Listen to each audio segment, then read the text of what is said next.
दोस्तों, ये उस दौर की बात है जब मदीने की गलियों में चारों तरफ खुशियां बिखरी हुई थीं।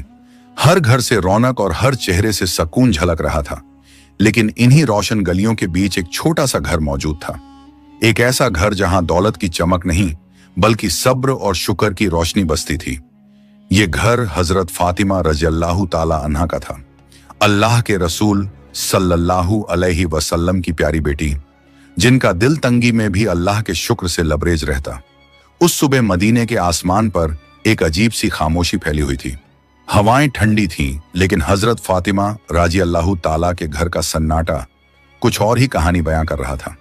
पूरी रात इबादत में गुजर चुकी थी।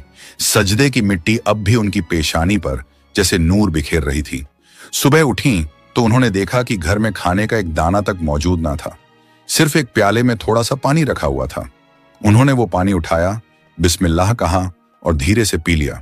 फिर हाथ उठाकर दुआ की, ऐ अल्लाह, अगर तंगी है तो भी तेरी रहमत है, अगर नेमत है तो भी तेरी रहमत है। हमें आजमा, मगर हमारे सब्र और यकीन को और मजबूत रखना। उसी वक्त मस्जिद नबवी से फजर की अजान की पुरसुकून आवाज गूंजने लगी। पूरा मदीना उस सदा से रोशन हो गया।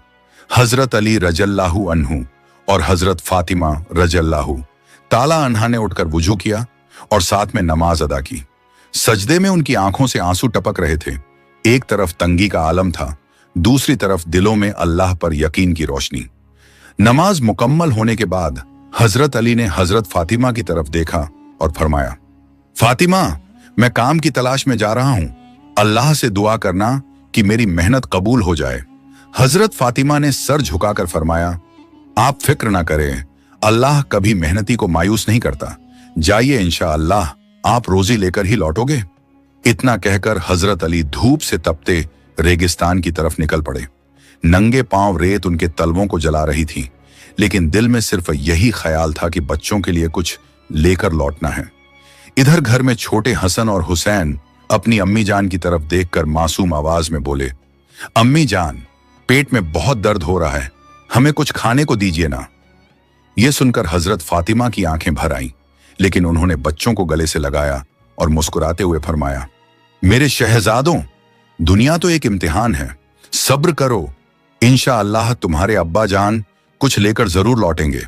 हजरत हसन ने मासूमियत से कहा, अम्मी जान, अगर अब्बा खाली हाथ लौटे तो? हजरत फातिमा ने उनके सिर पर हाथ रखते हुए फरमाया, बेटा, कोई भी कभी अल्लाह की रहमत से खाली नहीं लौटता।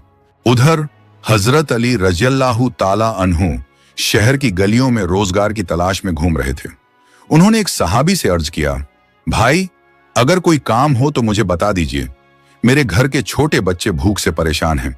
सहाबी ने अफसोस जताते हुए कहा, या अली, अल्लाह गवाह है, अगर मेरे पास काम होता तो सबसे पहले आपको देता, लेकिन मेरे घर का चूल्हा भी कई दिनों से ठंडा है। हजरत अली ने उनका हाथ थामा और फरमाया, सब्र करो मेरे भाई, अल्लाह किसी को अकेला नहीं छोड़ता। कुछ देर बाद हजरत अली को याद आया कि शहर के किनारे एक अमीर ताजिर रहता है। वो उसके पास पहुंचे और फरमाया, भाई, क्या तुम्हारे पास कोई काम है? मैं मेहनत के लिए तैयार हूं। ताजिर ने कहा, अगर तुम मेरे खजूर के बाग में काम करो तो मेहनत आने में मैं तुम्हें पैसे की जगह कुछ खजूर दे दूंगा। हजरत अली ने कुछ देर सोचा और फरमाया, मंजूर है, मेरे बच्चों के लिए 2 लुक़्मे ही मेरे लिए दुनिया से बढ़कर हैं। उन्होंने कई घंटे धूप में मेहनत की और जब काम मुकम्मल हो गया तो ताजिर ने उन्हें मेहनत आने में कुछ खजूर दे दिए। खजूर हाथ में आते ही हजरत अली ने आसमान की तरफ देखा और अल्लाह का शुक्र अदा किया। फिर कई घंटों के सफर के बाद वो अपने घर लौट आए। उन्होंने वो खजूर हजरत फातिमा को दे दिए। बच्चे दौड़ते हुए उनके पास आए और बोले, अब्बा जान, क्या लाए हैं? हजरत अली ने मुस्कुराते हुए फरमाया, बस कुछ खजूर लाया हूं, मगर इसमें अल्लाह की बरकत है। फिर सब लोग वो खजूर खाने एक साथ बैठ गए। तभी दरवाजे पर दस्तक हुई। हजरत फातिमा उठी और दरवाजा खोला। बाहर एक बूढ़ा आदमी खड़ा था। उसकी आवाज कांप रही थी, चेहरे पर भूख और कमजोरी साफ झलक रही थी। उसने गहरी सांस लेकर कहा, बेटी, मैं कई दिनों से भूखा हूं, अल्लाह के नाम पर मुझे कुछ खाने को दे दो। ये सुनकर हजरत फातिमा की आंखें भीग आईं। उन्होंने हजरत अली की तरफ देखा और नरमी से फरमाया, ऐ मेरे सरपरस्त, ये बाबा कई